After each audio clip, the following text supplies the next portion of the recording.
Um, we talked about target date funds and asset allocation. So like a target date fund would start with like 98% equity, and then it would go like this. So it would start with, only like 2 to 5% fixed income, and then as you age, so how old are you today?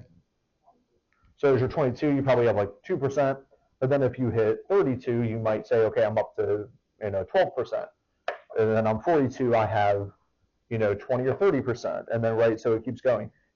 This is what in practice financial planning is you model out using a Monte Carlo simulator what the expected result is, and you help clients make investment decisions based on what that analysis says.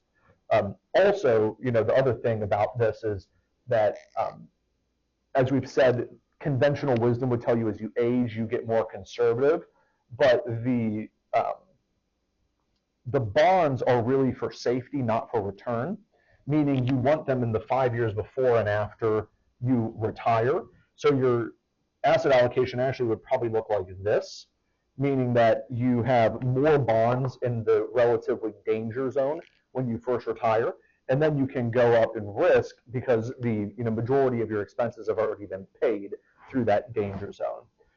Bonds typically, and this is much open for debate, but typically we think of bonds not as return drivers, but as risk avoiders,